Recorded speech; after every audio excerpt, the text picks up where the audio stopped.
Okay, good afternoon, people. I'm waiting to cleanse because I just buried a woman. We all know that woman's name. So after burial, you must cleanse. So I'm boiling my herbs right now so that I can cleanse. So, okay.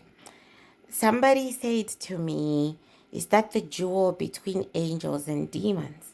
And I realized at once that I better talk about my religion.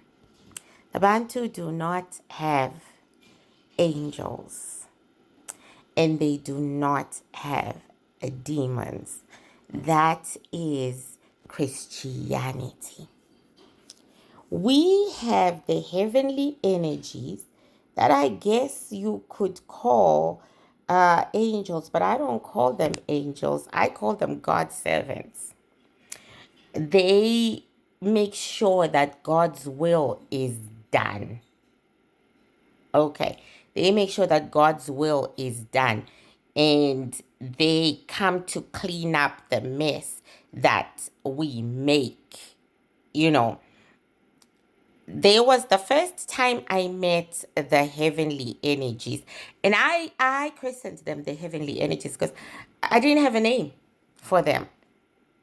So the first time, bearing in mind that I wasn't born to my father, I didn't have a name for them. So I called them the heavenly energies, and I still do. And they have taught me everything about Bantuism.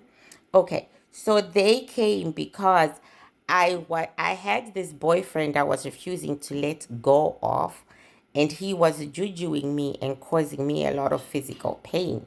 But I was refusing to let go of him because I didn't want to be lonely. One day I woke up and my whole bedroom was blue. They were like blue conicals. Think of diamonds, but better than diamonds. Better than diamonds. Better than you can ever create in this world. And they were all over my bedroom and the light was sparkling. And they said to me, they said his name. They said he is gone as per God's decision, right? So God removed him from my life, you know, and a week or so later, I told him I didn't want to be in the relationship anymore because I couldn't handle it. Seriously, I don't even know why I was in a relationship with him. I was in a relationship with him because he did love spells and love rituals on me because not my type. Not my type at all. That was the first time I met them. And then they started coming to teach me about humanity, to kind of show me God's chessboard, because my ancestors call it God's chessboard. And when something happens, my ancestors say the pieces on the chessboard have been moved. And sometimes my ancestors would say, it's your move, make a move so that God can make a move. So basically, to the Bantu, you are playing chess with God. He is your opponent on the other side, right?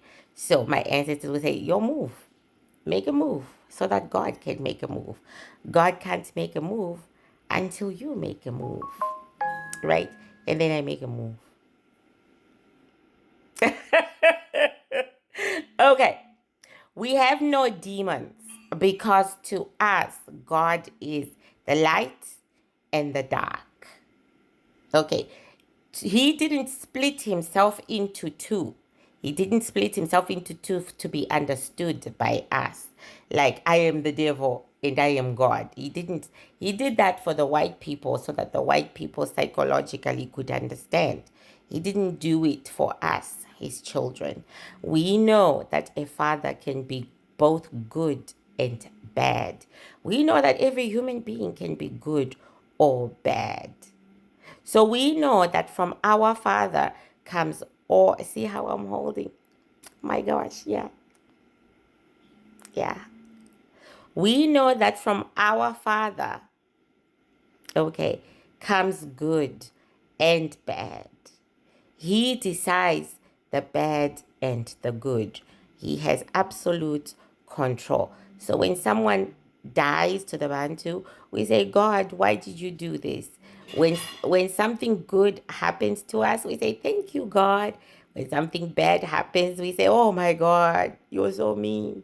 Right? Because he is the Father. He's the Father. Okay. So anyway, um, we don't have demons. Not at all. Because our religion is nature based.